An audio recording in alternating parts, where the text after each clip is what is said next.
Hi అందరికీ, ఎలా ఉన్నారు? ప్యారిస్లో మేము డే 2 వెళ్ళిన ప్లేస్ ఇది. లోరియో మ్యూజియం దీని పేరు. చాలా పెద్దగా ఉంది ఇదైతే.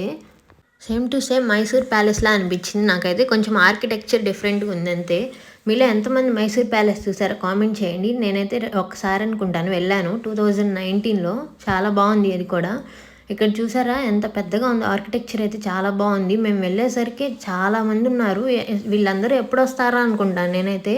మేము ఉదయానికే బుక్ చేసుకున్నాము. అప్పటికే ఎంతమంది ఉన్నారు ఇక్కడైతే క్యూలో. చాలా చలేస్తుంది, బట్ క్యూలో ఉండాలి కదా.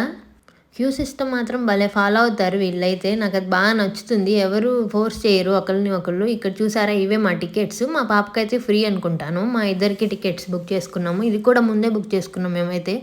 లేదంటే ఇక్కడ తీసుకోవాలంటే దానికి పెద్ద చాలా క్యూ ఉంది. ఇది కొంచెం చూసారా, ఈ క్యూనే మనం అటు నుంచే వెళ్ళాలి వేరే వైపు. బట్ క్యూ త్వరగానే వెళ్ళిపోయింది. ఇక్కడ చూసారా పిరమిడ్ లోపలికి కనిపిస్తుంది. ఇది కిందికి చాలా బాగుంది. ఇదైతే ఎంతమంది ఉన్నారు ఇక్కడైతే. మేము వెళ్ళినది సాటర్డే అనుకుంటాను. చాలా బాగుంది ఇక్కడైతే. వెదర్ ఒక్కటే కొంచెం చలిగా గాలి కొడుతుంది బాగా. అది మాత్రం కొంచెం ఇబ్బందిగా అనిపించింది. మొహం అంతా డ్రై అయిపోయి స్కిన్ పగిలిపోయింది నాకైతే వచ్చేసరికి ఇంటికి. అంతేకాకుండా ఒకరోజు వెదరు ఒకలా ఉంటుంది ఇక్కడైతే. ఒకరోజు ఎండ వచ్చిందంటే మిగతా రోజులు చాలా చలిగా ఉంటుంది. ఇంట్లోనే ఉండాల్సి వస్తుంది హీటర్స్ వేసుకొని. దానివల్ల కూడా అనుకుంటాను ఈ స్కిన్ ఇలాగా డ్రై అయిపోతుందంటే అనిపించింది. అదిగో అక్కడ ఫ్లాగ్ చూసారు కదా, అదే ఇక్కడ పార్లమెంట్ లాంటిదంట. చాలా దూరంగా ఉంది, బట్ నేను జూమ్ చేసి తీసాను. ఇంక లోపలికి వచ్చేసాము అంతా అయిపోయాక. ఇక్కడ చూసారా స్కల్ప్చర్ ఆర్ట్ అంటారు కదా, నేరు మూవీ ఎంతమంది చూసారు మీరు? మలయాళం చాలా బాగుంటుంది కదా. సో అలాంటిది ఆర్ట్ ఇది బాగుంటుంది అక్కడ.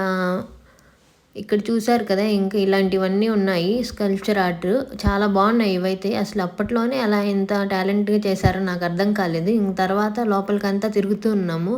ఇలాంటివే ఎన్ని ఉన్నాయో అక్కడైతే. చాలా కొత్తగా అనిపించింది, బట్ చాలా బాగున్నాయి. అక్కడ మనకు ఒక మ్యాప్ కూడా ఇస్తారు. మేమైతే తీసుకోలేదు, ఏదో మర్చిపోయి హడావిడిలో. తర్వాత ఇంకా అక్కడక్కడ ఇన్ఫర్మేషన్ సెంటర్స్ ఉంటాయి కదా, వాళ్ళని అడుగుతూ వెళ్ళాము. లేదంటే బయటకు వెళ్ళి మళ్ళీ అవి తెచ్చుకోవాలంటే చాలా కష్టం, కిందికి వెళ్ళాలి. సో ఇంక మేము అక్కడ తిరుగుతూ మా ఫోన్లో వైఫై ఉంది అక్కడ, మ్యాప్స్లో చూసుకుంటూ వెళ్ళాము. ఎంత కన్ఫ్యూజ్ అవుతున్నామో అక్కడైతే. చాలా పెద్దగా ఉంది. ఇటువైపు నుంచి అటువైపు బిల్డింగ్లు ఉన్నాయి కదా, వాటిలో కూడా లోపల నుంచే వెళ్ళిపోవచ్చు. తర్వాత ఇక్కడ చూసారు కదా, ఇవి పాకెట్ క్లాక్స్, ఇంకా different different type of clocks. ఇక్కడ చూసారా మెర్క్యూరీ అలాంటివి ఉంటాయి కదా. సో అవి అప్పట్లోనే వీళ్ళ క్రియేటివిటీకి మాత్రం చాలా మెచ్చుకోవచ్చు. నాకైతే బాగా అనిపించింది ఇవన్నీ చూస్తుంటే. ఇంకా జ్యువెలరీ బాక్సులు చాలా చాలా బాగున్నాయి, చాలా అందంగా ఉన్నాయి.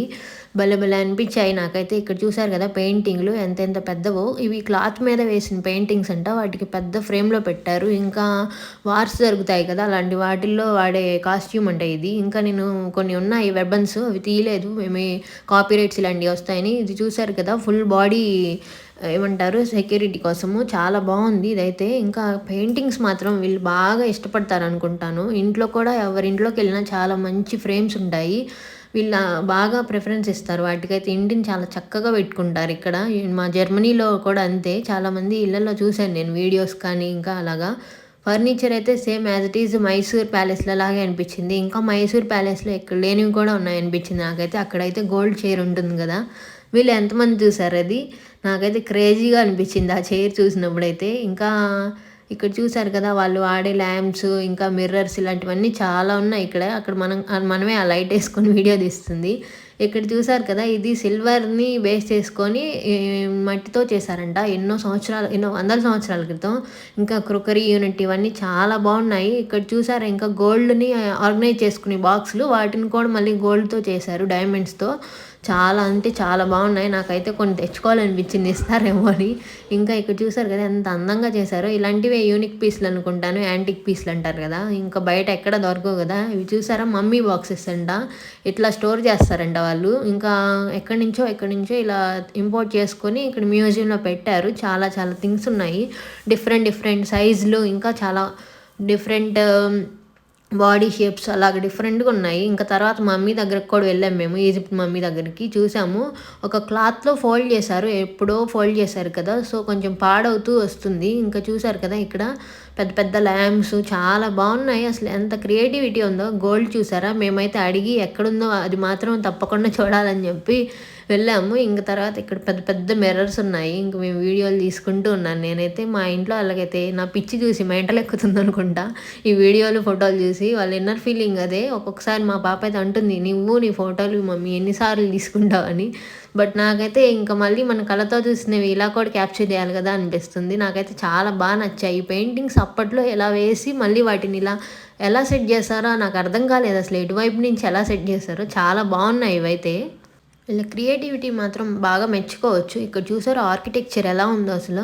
ఎంత పెద్ద డోర్లు, ఎంత వుడ్ వర్క్ చేశారో. ఇక్కడైతే చాలా బాగున్నాయి. మార్బుల్స్ అన్నీ ఎప్పటివో ఇటాలియన్ మార్బుల్స్ అనుకుంటాను. చాలా ఫేమస్ కదా అవి. చాలా చాలా బాగున్నాయి. అసలు ఇది బంగారుతో కట్టినట్లు అనిపించింది నాకైతే. చాలా ఖర్చు అయి ఉంటుంది ఇది కట్టడానికి. ఎన్నో వందల సంవత్సరాల క్రితమే ఇది కట్టారంట. అసలు ఇప్పటికీ చెక్కు చెదరలేదు ఈ మ్యూజియం అయితే. చాలా బాగుంది. ఇంక తర్వాత డైమండ్ జ్యువెలరీ వీటి దగ్గరికి వెళ్ళాను. క్రౌన్స్ ఉంటాయి కదా రాజులవి, అవి చూస్తున్నాను. మా వారైతే ఏమి తీరు ఫోటోలు, ఇలాంటివి మాత్రం బాగా తీస్తారు. తనకి గోల్డ్, డైమండ్ జ్యువెలరీ అంటే చాలా ఇష్టం. ఇలాంటి అబ్బాయిలు చాలా తక్కువగా ఉంటారు కదా. తను కొనుక్కోకపోయినా మాకు మాత్రం అడగకుండానే కొంటారు. నేనైతే చాలా లక్కీ ఈ విషయంలో. ఇక్కడ చూసారు కదా ఎన్ని క్రౌన్స్ ఉన్నాయో. డిఫరెంట్ ఏమంటారు బెబ్బెల్స్, ఇలాంటి డైమండ్స్ దాంట్లో పొదిగున్నాయి. చాలా బాగున్నాయి డైమండ్స్ అయితే. ఎంత క్రేజీగా అనిపించింది నాకైతే. అప్పట్లోనే వీళ్ళు ఎంత మంచి జ్యువెలరీ వాడారా అనిపించింది నాకైతే. మోడల్స్ కూడా అట్లే ఉన్నాయి.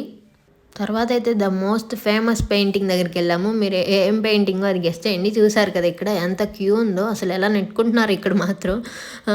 ఇక్కడ చూసారు కదా మోనాలిసా పెయింటింగ్ చాలా బాగుంది. అసలు అప్పటి నుంచి ఇప్పటిదాకా ఇలాగే ఉంటాయా అనిపిస్తుంది నాకైతే. ఇంకా అక్కడ చాలామంది సెక్యూరిటీ ఉన్నారు కంట్రోల్ చేయడానికి. లేదంటే జనాలు ఇక్కడ మాత్రం అసలు కంట్రోల్ అవ్వట్లేదు. ఇంకా తర్వాత మేము కూడా ఫొటోస్, వీడియోస్ తీసుకున్నాము. హడావిడిలో మర్చిపోయి జాకెట్ అక్కడ వేసి వచ్చాము. తిరిగి మళ్ళీ చూస్తే వాళ్ళు తీసి పక్కన పెట్టారు. ఇంకెళ్ళి తెచ్చుకున్నాము. ప్యారిస్ వచ్చి పేస్ట్రీలు అలాంటివి టేస్ట్ చేయకపోతే ఎలాగా, ఇంకా చూసాము అవి షాప్కి వెళ్ళి. ఇక తర్వాత ఎగ్జిట్లో అయితే ఇలాంటి మంచి మంచి షాపులు పెట్టారు బయటకు వెళ్ళనివ్వకుండా మనం అట్రాక్ట్ అవ్వడానికి. బట్ చాలా కాస్ట్ ఉంటాయి. నేనైతే పెద్దగా ఏం షాపింగ్ చేయలేదు, ఏదో కొన్ని తీసుకున్నాను అంతే. ఇంక బయటకు వచ్చేసాము. అక్కడ పార్క్ ఉంటే తర్వాత ఇంక ఇక్కడ బెట్టింగ్ గేమ్స్ ఆడుతున్నారు.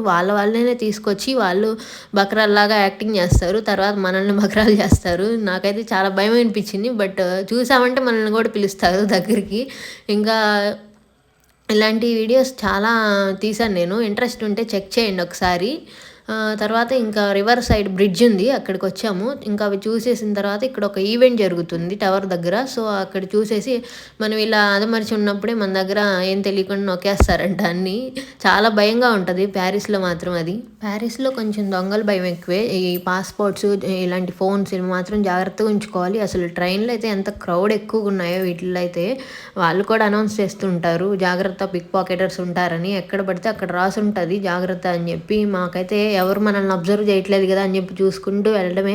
నేనైతే చాలా భయపడ్డాను. విన్నాను మా వారేమో అంతేం ఉండదులే అంటారు, కానీ నాకైతే ఎవరిని చూసినా అలాగే అనిపిస్తుంది. ఇక్కడ ఎక్కువ మంది ఈ టాయ్స్ ఇలా అమ్మే వాళ్ళైతే ఫాలో అవుతున్నట్టే అనిపిస్తుంది. వద్దు అన్న వెంట పడతారు వీళ్ళైతే. ఇంకా తర్వాత స్టేషన్కి వచ్చాము. తర్వాత ఇంకా ఏది సెలెక్ట్ చేసుకోవాలో అర్థం కాక మా పాప అయితే కన్ఫ్యూజ్ అయింది. నేనేం వదిలి పదండి అన్నాను. ఇంకా ఇంట్లో ఇద్దరు ఉంటే పేరెంట్స్లో ఒకళ్ళు బాగా ప్యాంపర్ చేసేవాళ్ళు, ఒకళ్ళు గొడవ పెట్టుకునే వాళ్ళు ఉంటారు కదా. సో నేను అదే టైపు. ఇంకా లేదంటే ఇద్దరు అలాగే ఉంటే పిల్లలు ఇంక నెత్తిన ఎక్కుతారు కదా. ఇంకా ఏదో ఒకటి క్రోసైన్స్ అవి తీసుకొని ఒకటి ప్యాక్ చేయించుకుంది. తర్వాత మేము ఏం తీసుకోవాలి అర్థం కాక నేనేం తీసుకోలేదు. ఒక కోకోనట్ పేస్ట్రీ ఏదో చూశాను. బట్ తర్వాత ఇంకా ఈ మెక్డీ కనిపించింది. బట్ బర్గర్స్ అయితే వాళ్ళని అర్థం అవ్వట్లేదు, ఫ్రెంచ్లో ఉన్నాయి. ఎంత స్కాన్ చేసినా చీజ్ ఇలా చూపిస్తుంది, కానీ ఇంకా నాకైతే మనసొప్పలేదు. నేను వెజిటేరియన్ కదా ప్యూర్, మా వారు కూడా తినట్లేదు. బట్ ఇంకా ఆకలి వేస్తుంది. నేనైతే వద్దనుకున్నాను. ఇంకా తనే నా కోసం తీసుకొని ఇంక తనే తినాల్సి వచ్చింది. నేనైతే హ్యాపీగా మంచి పని చేశాను అనిపించింది. బట్ అది చీజే, కానీ దానికి ఎందుకో గిల్ట్ ఫీలింగ్ అనిపించిందంట. ఇంక ఇక్కడ చూసారు కదా, ఫస్ట్ చెప్పాను ప్యారిస్ చుట్టూ ఇలాంటి తోటలే ఉన్నాయని. మేబీ పర్ఫ్యూమ్ తయారు చేయడానికి అనుకుంటాను. ఇలాంటి రెయిన్బో కూడా చూశాను నేను వచ్చేటప్పుడు, ఇంకా క్యాప్చర్ చేశాను. బ్రిడ్జ్లు అలాంటివి చాలా ఫేమస్. ఇలాంటి మంచి వీడియోస్ కోసం మన ఛానల్ని సబ్స్క్రైబ్ చేసుకోండి. ఇంకా ఎవరైనా చేసుకున్నట్లయితే వీడియో నచ్చితే లైక్ చేయండి, షేర్ చేయండి. ఇంకా ఎండింగ్లో కొన్ని ఫొటోస్ పోస్ట్ చేశాను చూడండి. బాయ్ మరి.